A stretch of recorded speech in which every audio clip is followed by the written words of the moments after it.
This comes with the very, very high educations from Paris, McGill University in Canada with MBA. Had a big, long, very prosperous career ahead of him.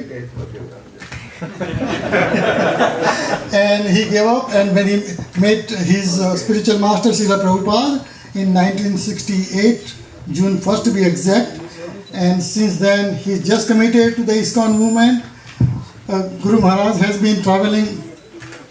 Actually, he joined the movement in 67, so it is a 50 years anniversary. But he formally met his spiritual master A.C. Bhaktivedanta Swami Srila Prabhupada in 1968, and then since then he has been just involved with the ISKCON. He has more than dozen temples in Delhi metropolitan area. He has been instrument of the temple in Juhu, of course, in Vrindavan, and so many places. He's also big persons in the book distributions. He's a trustee in the BBT, and of course he travels all over the world: Russia, here, US, Canada, Africa, Asia, Pakistan, and even recently he visited China. So I will not take much time because we can go on and on, but let us welcome His Holiness Gopal Krishna Goswami Maharaj with big warm. Hari Bol, Hari Bol, Hari Bol. And thank you, Paresh and Manali and family.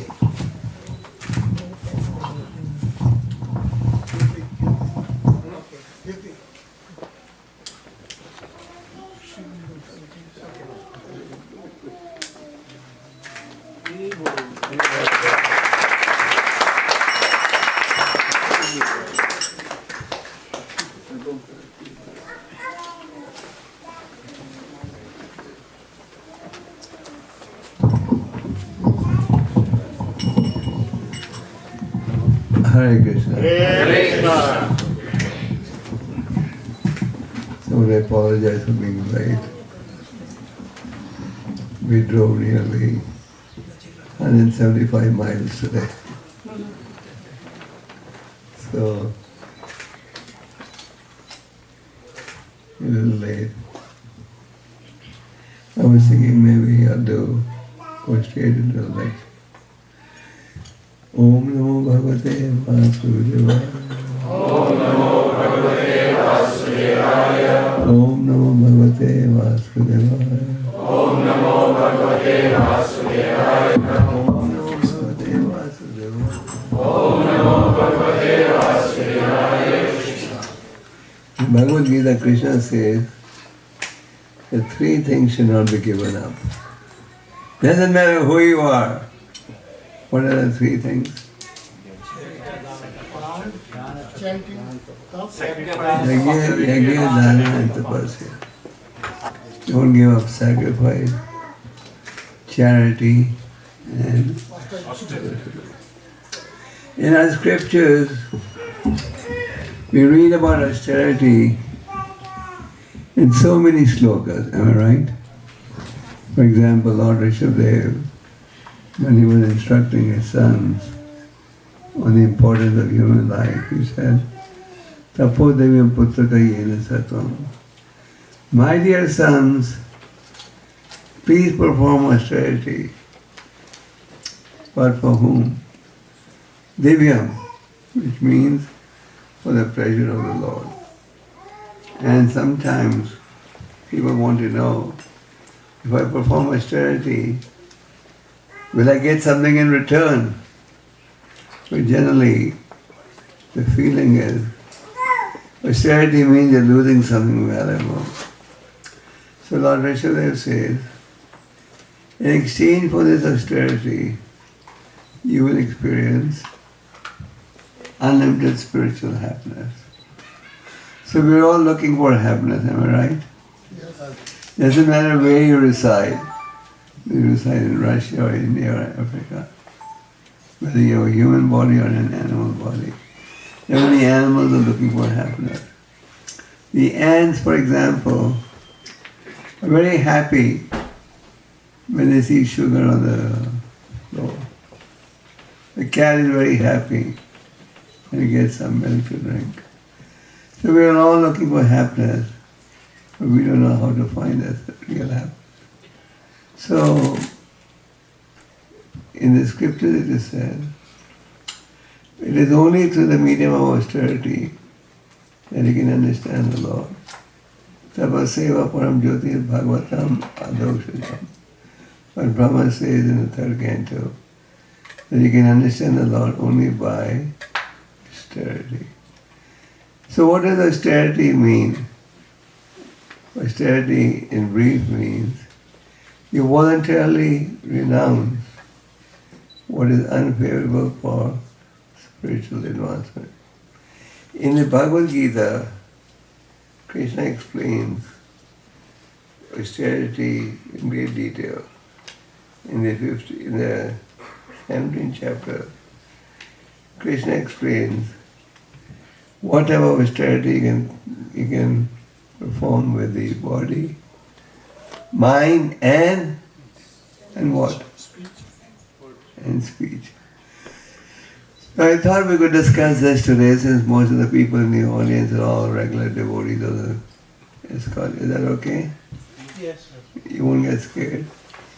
One religious preacher told me once, I said, you people give big sermons, but you never talk about austerity. He said, if we talk about austerity, people will run away. So you don't talk about austerity. But Prabhupada was very blunt. In Prabhupada's books, in his purports, very clearly he states what's desirable, what's undesirable. In Prabhupada's lectures, also he was very strong. Once Prabhupada was lecturing in Rishikesh. This was, I believe, in 77. And Prabhupada, as usual, would speak very strongly, like a lion. So there was an American lady in the audience, and she said, Swamiji should not speak so boldly, because Prabhupada would also use words like fools, rascals. He could do it. We may not be able to do it in all situations. So Prabhupada would speak very boldly. So this lady was in the audience. She said, Swamiji, Swami should not speak so boldly. So Prabhupada said, when you have a boil with pus inside, what do? Blow over the boil or press the boil? What do? Press the boil. Cut it. You press the boil. He was a surgeon. A surgeon only knows how to cut. So the spiritualist has to speak the truth. Okay, so I thought we'll discuss these verses. Krishna says in the 14th text, austerity of the body consists in worship of the Supreme Lord, the Brahmanas, the spiritual master, and superiors like father and mother, and in cleanliness, simplicity, celibacy, and non-violence. Want to repeat after me? Sure. Yes. Austerity of the body Austerity of the body consists in worshipping. consists in worshiping Consists in worship of the Supreme Lord, consists in worship of the Supreme Lord, the Brahmanas, the Brahmanas, the spiritual master, the spiritual master, and superiors like the father and mother, and superiors like the Father and Mother, and in cleanliness, and in cleanliness, simplicity, simplicity, celibacy, celibacy, and non-violence. and non-violence. So Krishna here is explaining how you can use the body in service to the Lord.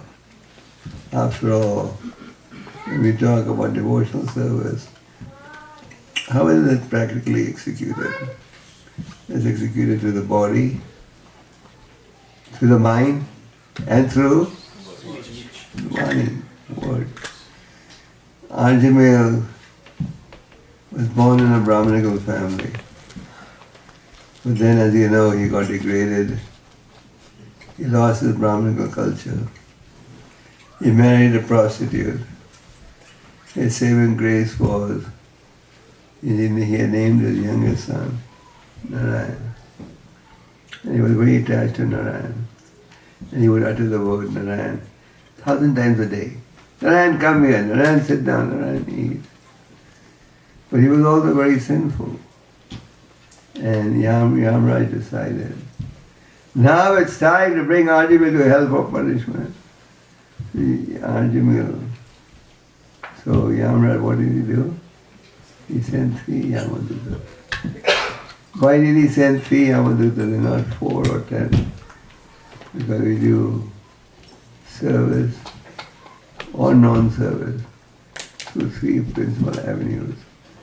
The body, mind and soul. These are the 3 mediums. So here, Krishna is saying how we can worship the Supreme Lord. He says, use the body to serve the Lord. Using the body to serve the Lord means using the different organs in the body, different parts of the body in service of the Lord. We have the classic example of Amrish Maharaj. Even though he was a king, he had all the wealth, he was very attached to serving the Lord. So Amrish Maharaj gave us the example how we can use the body in service to the Lord. What did Amrish do? What did Amrish Maharaj use his eyes for? Seeing the form of the Lord. Use his tongue to vibrate the glories of the Lord and eat Krishna. He used his ears to hear the glories of the Lord. He used his nose to smell the fragrance of flowers offered to the Lord. He used his hand to sweep the temple of the Lord. He used his legs to walk to the temple of the Lord. You may say, I can't walk to the temple is so far. So use your legs. You drive your Mercedes to the temple. You use your legs to get to the Lord, somehow or the other. So, this body should be used in service of the Lord. That is the perfection. And in the Chaitanya Charitamrita, you read the story of King Pradapudra. He was also a king. Lord Chaitanya, when he saw him do this menial service of sweeping the road on which the Rath was going to move, he was very pleased. And he gave him special vision. So, worship the Supreme Lord through the medium of your different parts of the body. Then the Brahmanas, we were explaining in the lecture on Sunday in the temple that we should be genuine Brahmanas. When we talk about Brahmanas, we just don't mean somebody born in a Brahmanical family. We mean somebody who is a living Brahmana. Just like on Sunday we were speaking on qualities of Prahlad Maharaj. And one of his qualities was he was a perfect Brahmana. So one becomes a Brahmin, or one is recognized as a Brahmin if he is practicing proper behavior and he has certain qualities. In the 18th chapter of the Bhagavad Gita, Krishna explains qualities of a Brahmana. Samodhamatapo socha, antirajamne puja, jnanam vijnanamastakya, karma karma suvadajam. Our spiritual grandfather, Bhakti Siddhanta Saraswati Thakur, was the first great Acharya who publicly preached that one becomes a Brahmin not by birth, but by action. Janma karma cha. Chaturvarna Maheshwara. Guna karma Gopal. So when we talk about Brahman, we're talking about genuine Brahman. Once Thakur Bhakti Vinod, I think all of you are familiar with Thakur Bhakti Vinod, his contribution.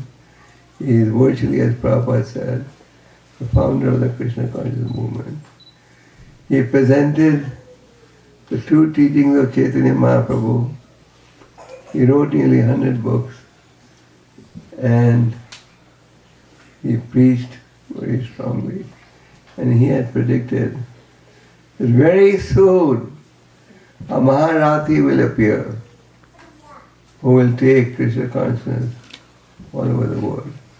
And he had predicted the day will come when Europeans, Americans, Russians will all come to Mayapur and along with local Bengali devotees chant and dance. So Thakur Bhaktivinoda gave us many wonderful instructions. So he was invited to a seminar on Brahmanism, but he could not go, so he sent Bhaktisiddhantaji. So Bhaktisiddhantaji first started his talk by praising the need for Brahmanas. Brahmanas are very important. The Shastras compare the Brahmanas to the head of the body. You may have seen a body without hands, without legs, without eyes. These days everything gets transplanted. But have you ever seen a body without a head? And he's not alive. So there must be Brahmanas in society. They should be genuine Brahmanas. So straight to the boy, so Bhaktisiddhantaji praised the role of Brahmanas in society. But then he went on to establish, quoting slokas, that one becomes a Brahmana on the basis of guna, which greatly angered the Brahmanas. They became so angry, they conspired to even attack him physically. So Krishna is saying, use this body, A, to serve whom? Serve the Supreme. Use the body to serve the genuine Brahmana. Then it says, the spiritual master. The spiritual master or spiritual teacher is actually just a postman who delivers the message of the Lord intact. The scriptures explain, Pacha Vegam, Manasakroda Vegam, Jiva Vegam, Udarata Vegam. One who wants to play the role of a spiritual teacher must have control over the mind and the senses. And the scriptures point out the importance of such a spiritual teacher. And to prove this point, Krishna himself accepted whom? As a guru. And who did Chaitanya Mahaprabhu said? Ishvara Puri. In the Chaitanya Charitamrita, read the story of Ramchandra Puri and Ishvara Puri, who were disciples of Ananda Puri. And Ramchandra Puri had a tendency to fall fight. When sannyasis would come to Jagannath Puri, he would go to them with a big mahaplate of Mahaprasad. And the sannyasis would say, well, I can't eat so much, I should eat less. And then he would say, this is Mahaprasad. If you don't eat, it's going to be a great big offense. You must eat. And then when they would eat, what would he say? Look at these artificial renunciates. he takes sannyas and eat more than householder. So once he went to Lord Chaitanya's room. It was very hot, so hot that even the ants could not stay underground, so they were all on the floor. So Ramchandra Puri concluded the Lord Chaitanya must have eaten a lot of sweets, and that's why the ants are here. So he said, it looks like our sannyasi has become very fond of sweets. So Lord Chaitanya took it so seriously. He reduced his eating. Lord Chaitanya said, a black dot on a white sheet can be seen from a distance. So a sannyasi's character should be flawless. And the same Ramchandra Puri was with his spiritual master Madhavendra Puri. And Madhavendra Puri was lamenting, which is a sign of our advanced Vaishnava, that he hasn't developed any love of God. And he started giving him wrong advice, meditate on Brahman. So his spiritual master was so upset, he told him to get out of his sight. And then you have Ishwara Puri, who served him like a menial servant. He was lifting him on his back, on his shoulders, cleaning his stool and urine. So it says over here, serve the spiritual master and superiors like father and mother. So we have a gratitude to our mother and father, to our parents. We are not ungrateful people. We give our gratitude. But we give our gratitude by desiring that they all become Krishna conscious. That is the best present you can give to anyone. And that's the desire of a devotee. In the Bhagavatam you see that after the Lord had killed Hiranyakashipu, Lord Maharaj went to the Lord and said, even though my father was a great demon, I have one request. Please may you give him liberation. And what did the Lord said?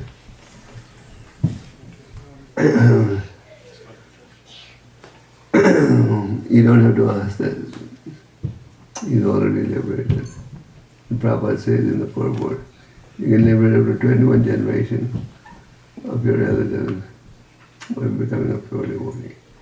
So to become a devotee is the best gift for the parents. Unfortunately, when somebody becomes a devotee, the parents often think they often go in a mourning mood. They, oh, what happened? Basically becomes a brahmachari. If he's a household devotee, they don't mind it. When somebody becomes a brahmachari, it's like a heart attack. But if you become a devotee, by your devotion you can even liberate your relatives. Then it says, cleanliness. Prabhupada often used to say, cleanliness is next to. Prabhupada, when he would visit any temple, he would first of all see the standard of cleanliness. And if he saw any dirt anywhere, he would be very upset. Prabhupada established that the temples of the Lord should be clean. So this cleanliness is to be practiced in two ways. One is external and one is internal. External cleanliness means keep the temple clean, keep our house clean, we eat prasad, clean the place, maintain cleanliness. Then there is internal cleanliness. What do we mean by internal cleanliness? Who knows? Yes. What does it mean by internal cleanliness? To get rid of the 6 enemies sitting inside. Yes, to clean the heart. Our heart is very dirty or clean? Even in Washington. Someone told me it was very clean here. Okay, everyone's heart is contaminated. More black than a coal. So we need to clean that. And how do you clean the heart? By putting some Patanjali soap and everybody buy Patanjali products now. I read an article. They say they have over 10,000 crores now. So anyway, we clean the heart by. And so, practice genuine, practice the genuine program of Krishna consciousness, and then your heart will be clean. Then, I'm just discussing these points briefly. Each of these points can be discussed for a whole lecture.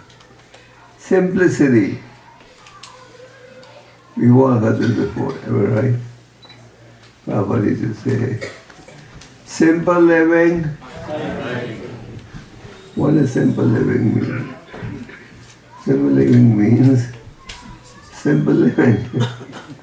I mean, when somebody may say, should I have only one set of clothes? It's going to vary from location to location. But generally our approach would be simple living. High thinking. What does high thinking mean? What does it mean? Thinking how to realize the goal of life. How to realize the goal of life. What is the mission of human life? Rupa and Sanatan went to meet Chaitanya Mahaprabhu in Ramakeli. They offer their respects. And they said, in society we are considered to be intellectuals, but we don't even know who we are. So Kiyami, please instruct us who we are. So we should all be asking these questions. Who am I? Where am I coming from? And where am I headed for? That is high thinking. So simple living and high thinking. You live simply, not that you want to keep up with your neighbor. I was explaining the other day. In American English it says living up with Jonases. That is high living.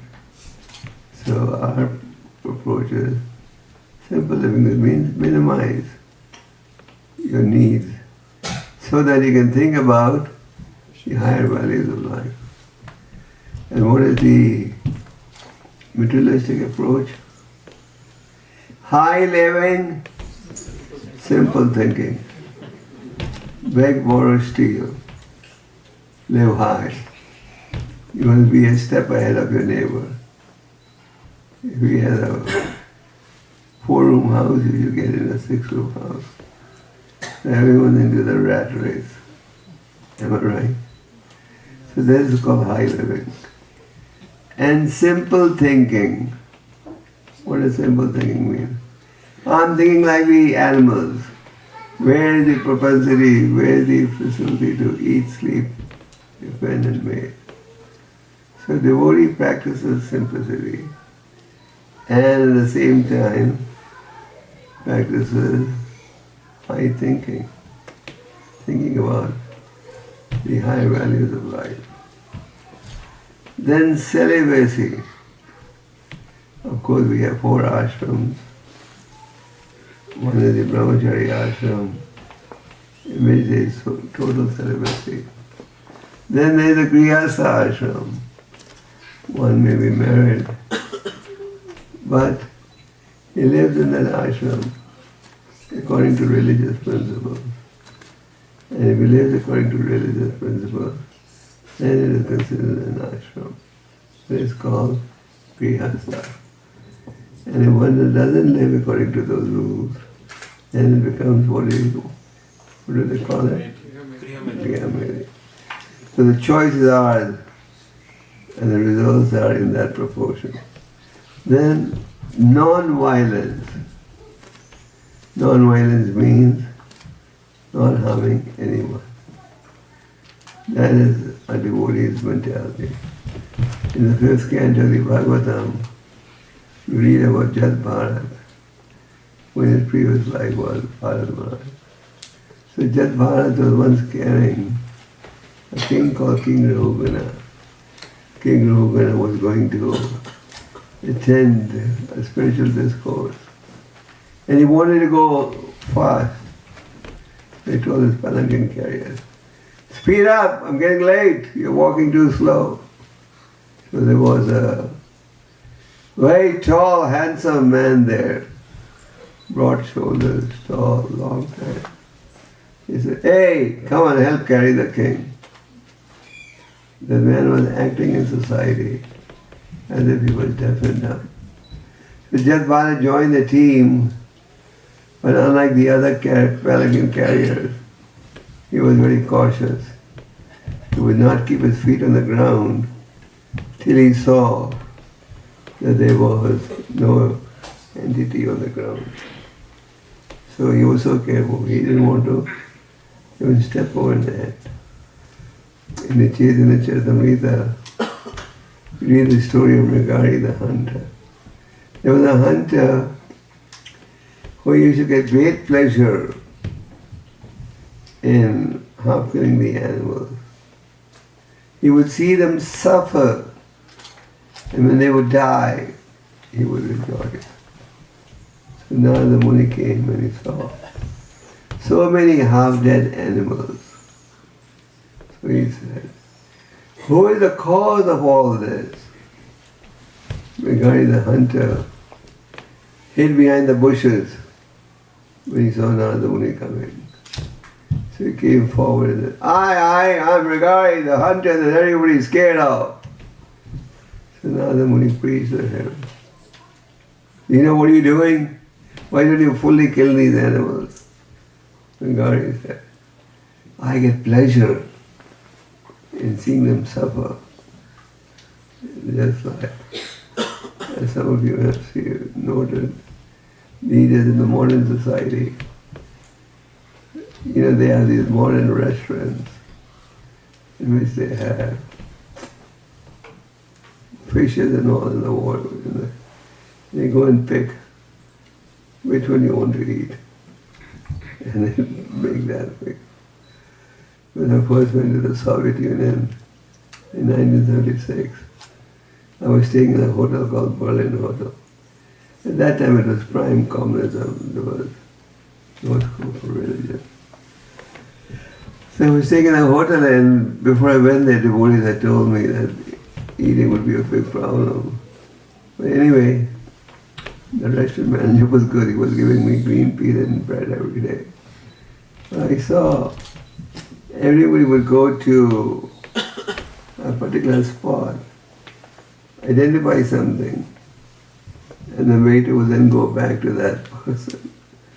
So I questioned somebody, "What is over there?" They said, "Oh, that fish is over there. You can choose which fish you want to eat." And they go and make that. You choose, and then they go and fry it for you. So simple. So today in society, so much violence has been committed. Lord Buddha preached non-violence, am I right? But his followers today are doing the opposite. Jesus Christ said, "Thou shalt not kill," but they kill also. So a devotee of the Lord practices a genuine non-violence. He doesn't want to harm anyone. And we give the examples of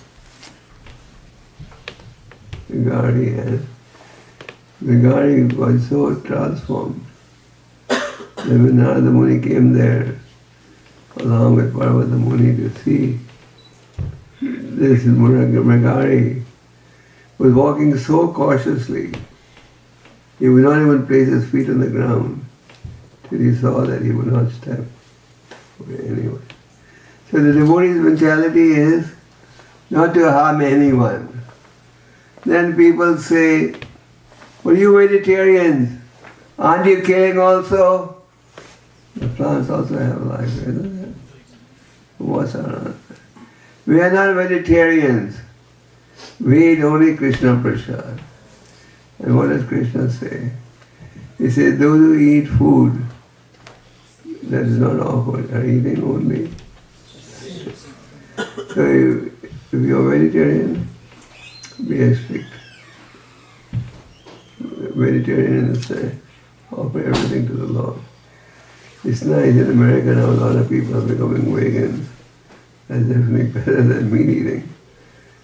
But the only crazy thing in that ideology is you can't take milk products. But if you offer everything to the Lord, then it becomes Krishna Prasad. So Krishna over here tells us this is austerity. Why is it austerity? Because normally we would engage in these activities. But now that you get this higher knowledge, you avoid what is detrimental. Then Krishna goes on to explain austerity of the speech. Should we do this also? Yeah. Okay. Austerity of speech consists in speaking words that are truthful, pleasing, beneficial, and not agitating to others, and also in regularly reciting Vedic literature. Will you repeat after me? Sure. Austerity of speech. Austerity of speech. Consists in speaking words. Consists of speaking words. That are truthful. That are truthful. Pleasing. Pleasing. Beneficial. Beneficial. Not agitating to others. Not agitating to others. And also in regularly reciting. What is it? Vedic literature. So Krishna first explains what is the austerity of the body.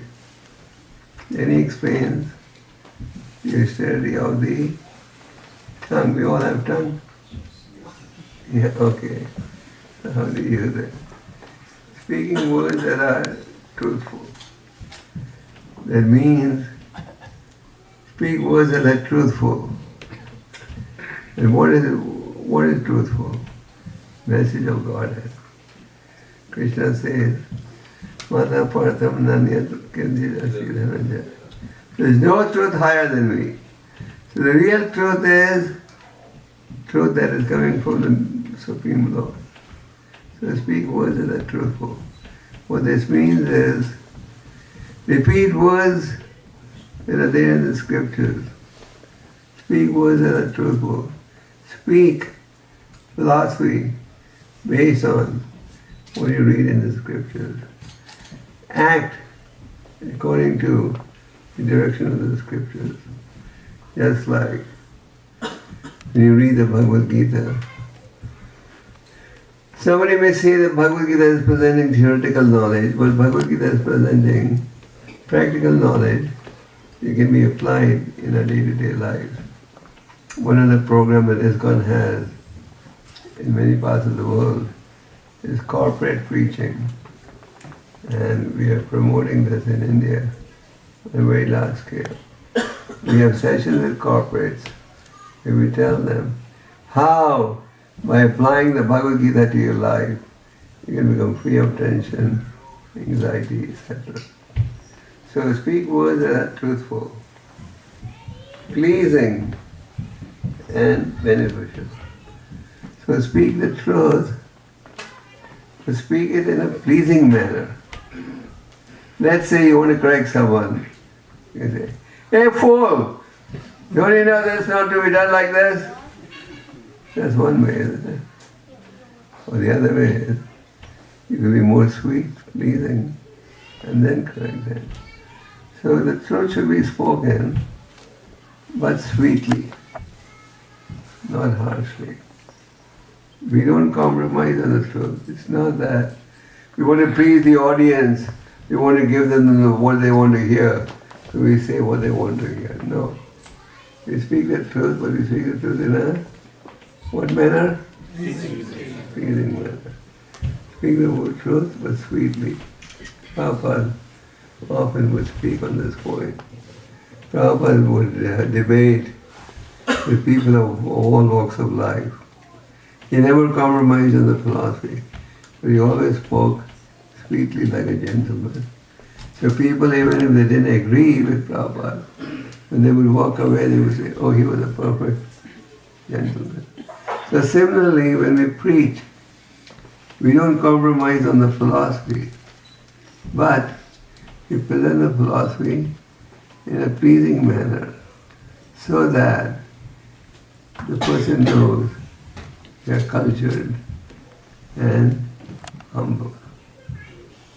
Beneficial. Speak words that are beneficial. In other words, discuss topics that can benefit everyone. Just like this chanting of the Hare Krishna Mahamantra. This chanting is beneficial to everyone. You go on Harinam all over the world. In London they go to Oxford Street. And so anybody who hears the holy name, knowingly or unknowingly, he benefits. So that is the power of devotional service. So speak words that are beneficial and do not agitate others. In other words, speak words in a pleasing manner so that you don't agitate others. And also regularly recite Vedic literature. So we regularly recite Vedic literature. That is known as Krishna Katha. Prajalpa is a waste of time, destructive. Therefore Rupa Goswami says, Pratyahara Paishashta Jalpa Niyamaga. By Prajalpa your devotional service gets ruined. And by Krishna Katha, devotional service gets consolidated. So, practice Krishna Katha. So regularly recite Vedic literature. And what is the summary of the Vedic literature? What's the bottom line? Chant the holy name. The conclusion of all the scriptures is Harinam, Harinam, Harinam, Eva Kevalam. Breaks the Raj Aj Sukadeva Goswami. How will people in Kali Yuga be saved? That is the desire of a devotee, to save the conditioned soul. And Sukadeva Goswami said, Kale dose nirirajan. O king, Kali Yuga is full of vices. Wherever you go, you see vices, isn't it? You go on a billboard, you go on the streets, you see these nasty billboards. One thing I appreciate in these Muslim countries, and even in Pakistan when I was there I saw, you don't see any obscene billboards on the road. You don't see in the Middle East also, no obscene billboards. You go to India, you see obscene movie posters, billboards everywhere. So, in one way, these Muslim countries have a higher standard than India. So the point is, so you see vice everywhere. So the question was, how can people be saved? So Kali Yuga is an ocean of vice. Kirtana Deva Krishnasya Mukta Sangha. One benediction, that is the holy name. That's a special concession in this age. So we should take to the chanting and encourage others to chant. So here it says one of the austerity of the tongue is to regularly recite Vedic literature. So why is this an austerity? When the tongue is used to chanting, the tongue is used to prajalpa. Why is this an austerity? Why is truthfulness an austerity? Someone will say, huh? Nobody likes it. We're so used to lying. Our business is to lie from morning to night. We take an oath, but we don't mean it. We take marriage vows, you don't mean it. So we are so used to lying in Kali Yuga, isn't it? We're so used to engaging in material talk. When we engage in chanting holy names and to discuss Vedic literature is an austerity. So we'll stop at this point and take on a few questions if you have. So this is the austerity of the... Okay, you want to hear the next verse also? Yeah. So I'll tell you, do it fast. Okay. And satisfaction, simplicity, gravity, self-control, and purification of one's existence are the austerities of the Lord. Mind. We said that earlier. We discussed the austerities of the body, speech, and mind. We want to repeat. And satisfaction. Simplicity. Gravity. Self-control. And purification of one's existence are the austerities of the mind.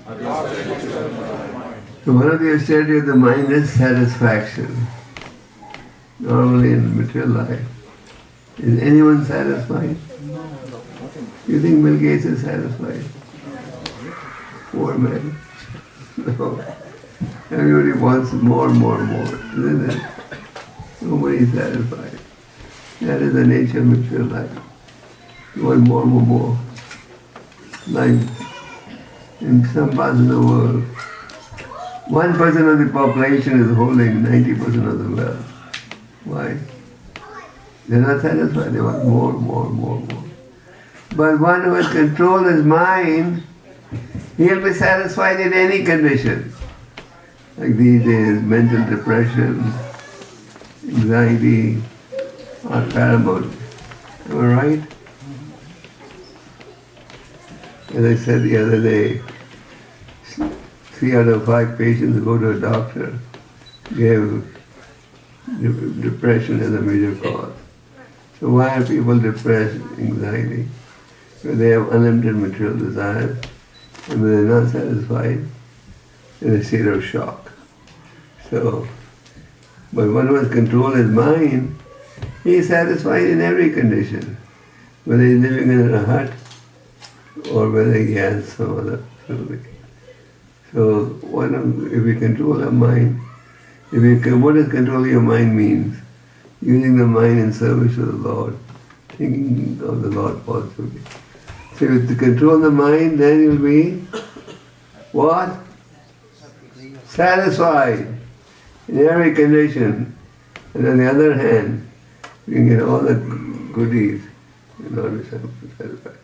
Simplicity, this we have already covered when we discussed the body. And gravity. Gravity means seriousness. We should be serious about this human life, not take it casually. We should be serious. We should meditate. As Prahlad Maharaj says, Komarashar Pragya. Because it's really human birth. We should use it correctly. We should be grave. Don't be frivolous. Sometimes people keep joking all the time. We should be grave about the goal of human life. There is danger at every step, true or false. When you drive on the highways, when you get stuck in a traffic jam, you know they're either in construction or they had an accident. Isn't it right? And then when you pass by, you see a smashed car. So, and smashed car doesn't mean nobody gets hurt. Obviously somebody gets hurt. And sometimes people die also. So there's danger at every step. But we should be grave. As human beings, we should understand there's nothing but misery in life. So let me find a proper solution. Self-control. Self-control means controlling the mind and the senses. That can be attained if we take to the process of chanting the holy names of the Lord. And purification of one's existence. We get purified by chanting. Sometimes people say, why do you chant? Why do you do this? We chant to get purified. We are impurified. A common thing these days is everyone thinks he's purified, am I right? Everyone thinks he's God's gift to humanity. Everyone thinks he's special soul on the planet, Especially, but actually, none of us are God's gift to humanity. So we need to purify ourselves. And how can you purify by chanting? So we just briefly discussed, as I said earlier, each of these points can be discussed in the whole lecture. We just briefly discussed Krishna instructing us what are the austerities of the body, and what we do? Speech, mind. And austerity means you voluntarily give up something that is detrimental.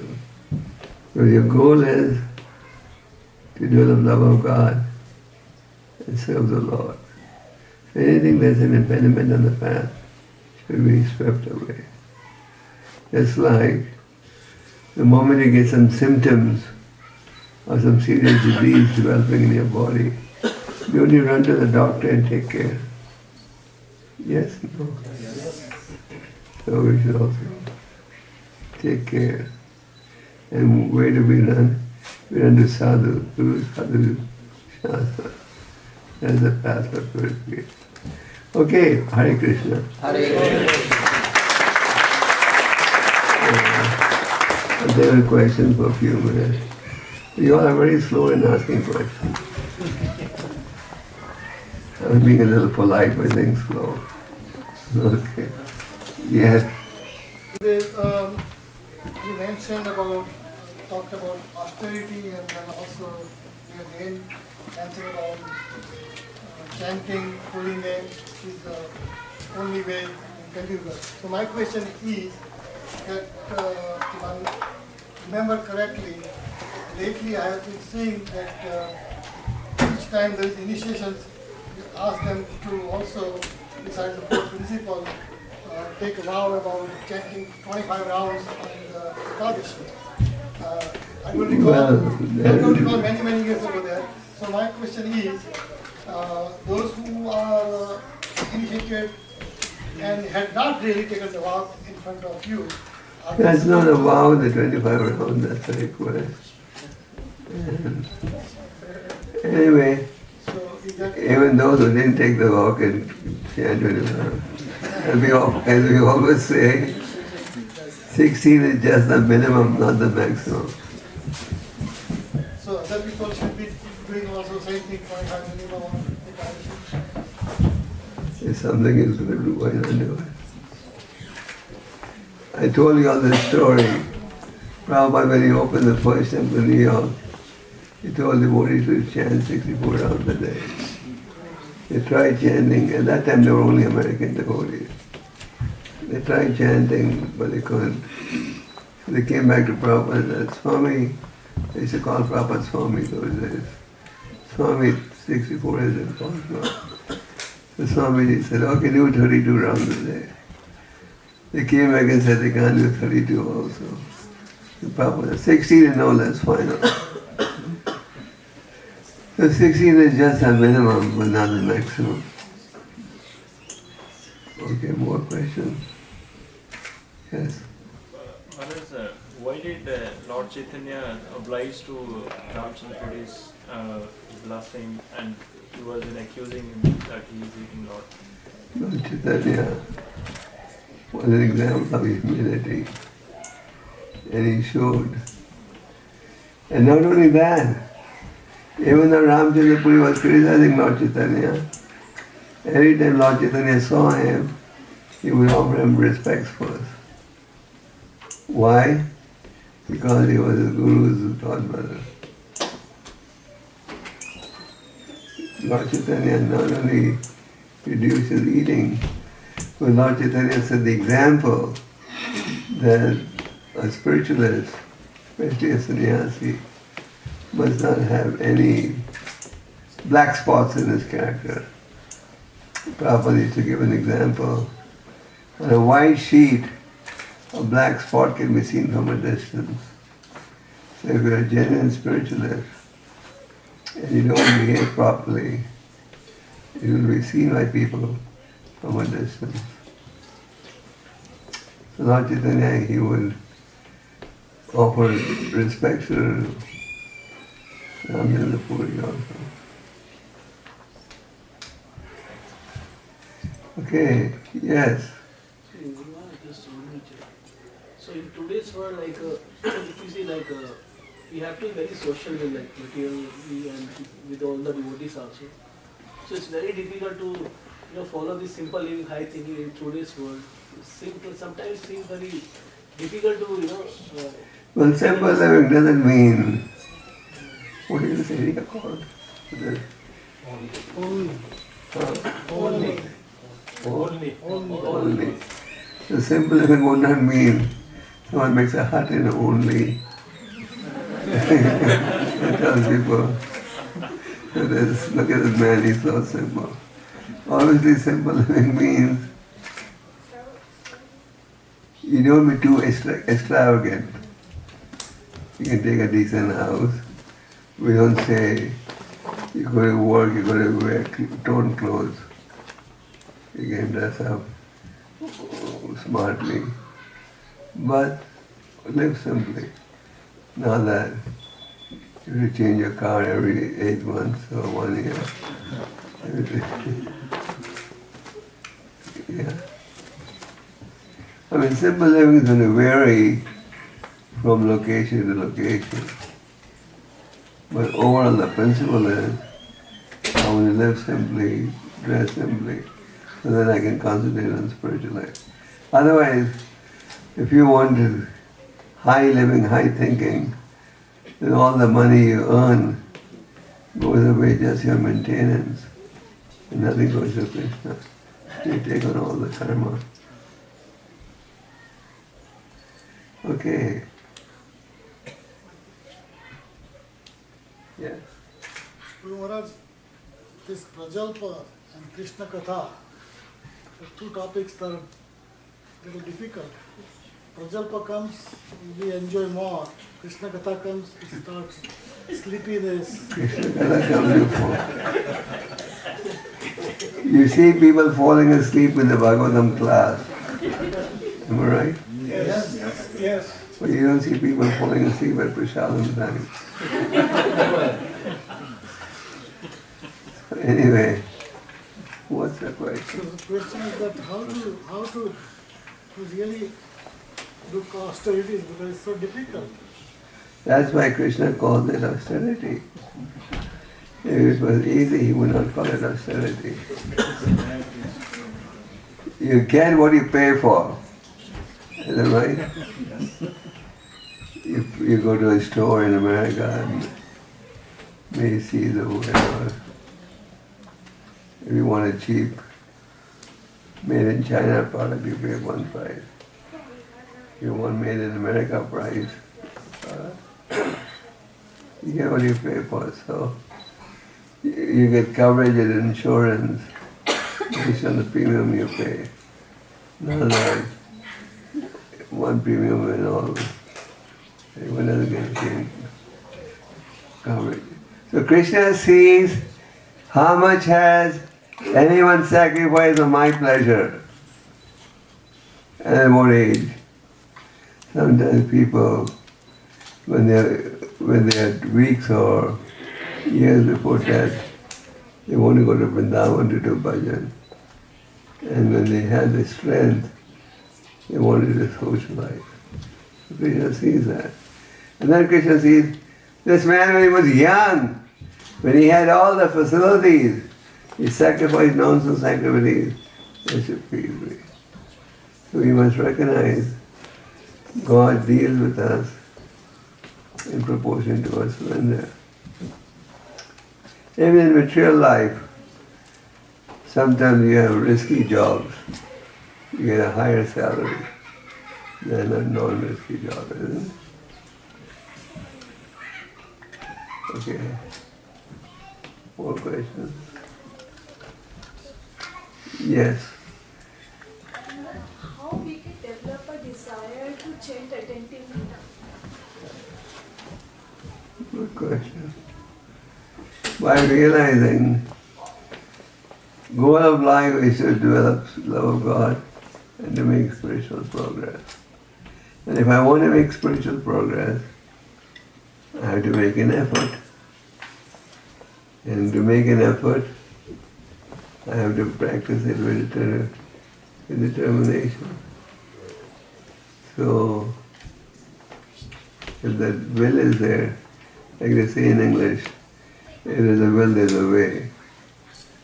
So we need determination and proper understanding of Siddhanta. Just like in a Krishna conscious movement, like I said the other day, Sunday, even if you want to get initiated, you have to wait for 2-3 years. Why? Prabhupada wanted everyone to understand the philosophy behind initiation. So we must understand the philosophy and then act accordingly. Okay, more questions? Yes. So when we fast on Ekadashi, when we chant our good names, and due to health conditions, we fast like it's mentioned in Ekadashi stories, like complete fasting recommended, staying there. I have good news for you. Okay.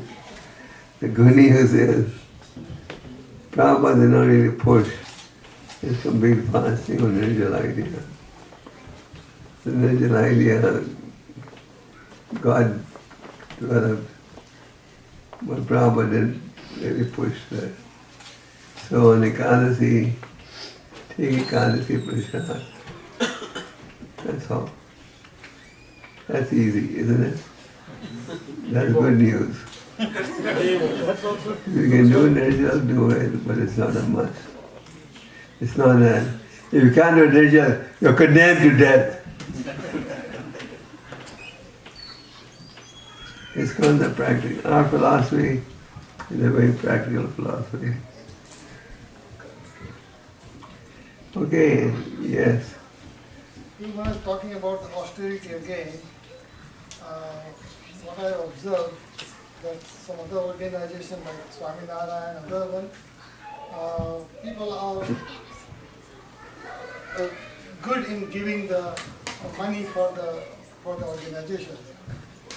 In ISKCON I observe, that hard-earned money is very hard to part away. If we part away, then isn't that also austerity? They say money is sweeter than honey. So let me explain. Let's say you earn a lot. Let's say you earn, like doctors do about 250,000 a year or 300. Let's say. And you want to keep all the money. When it comes to donations for Krishna, we think, and when it comes to our living, we want the best in it. So Krishna sees how much you're keeping, how much you're giving to me. And based on that, whatever you keep, you have to take on all the karma. In earning even 1 penny, you have to go through a lot of karma. You drive your car on the road, you're driving through innocent ants you don't even see. So the point is, in living, we're also committing a lot of crime. So when you give to Krishna, you become free from that. So giving to Krishna is a good investment. But also it should be But we don't say, austerity, right? yes, because we are so attached.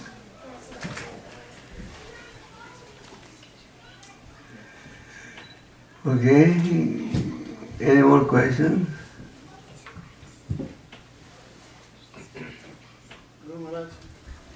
So, austerity of the body to serve spiritual master. So can you explain how the body can be used to serve spiritual master? By following the instructions.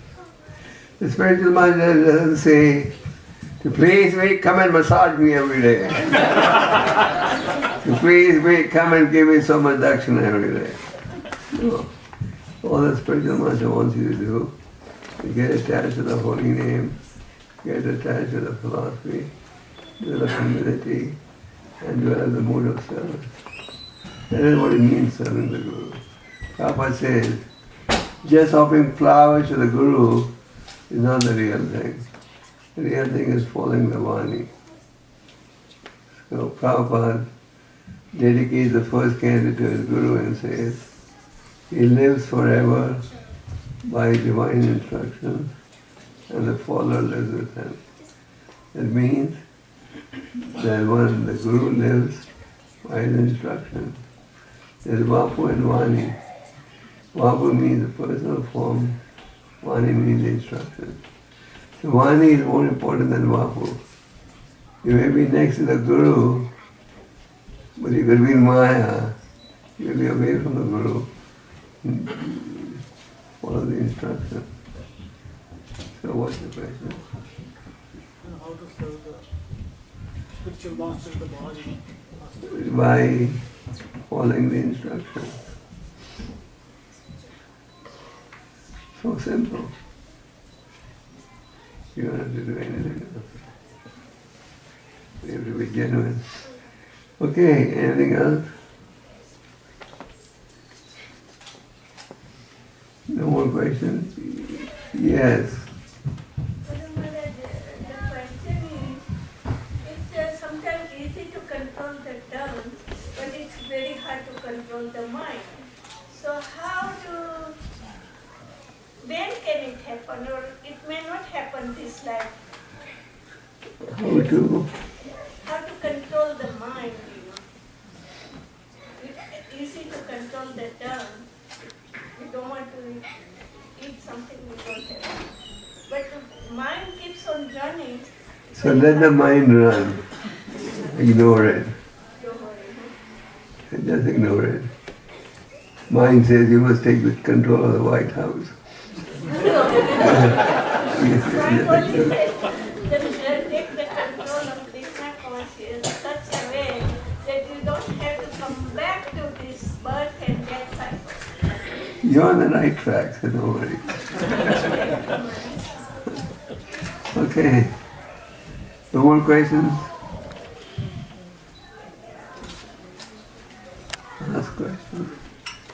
Because like life, sometimes it happens that we don't understand that if something happened in our life, and we couldn't understand that this is a mercy of Lord, or sometimes we couldn't understand that this is the mercy of Lord, this is the plan of the Lord, and how we can understand that this is actually a mercy of Lord, or plan of Lord, and is a part of that, and how should we always thank the Lord? Okay, this is Krishna's mercy of us. You mean if something bad happens or some difficult thing happens, a devotee in every situation expresses his gratitude to the Lord. If something good happens, he says, because of the mercy of the Lord, this has happened.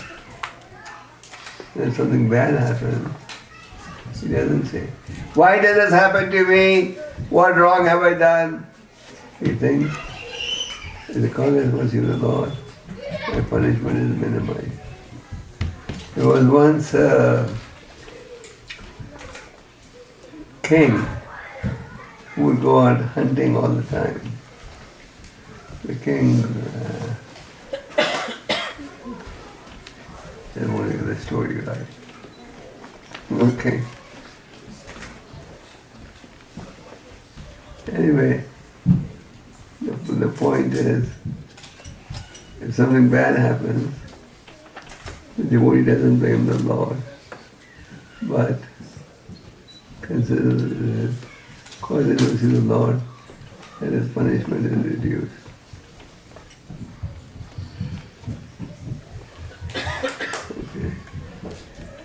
Thank you.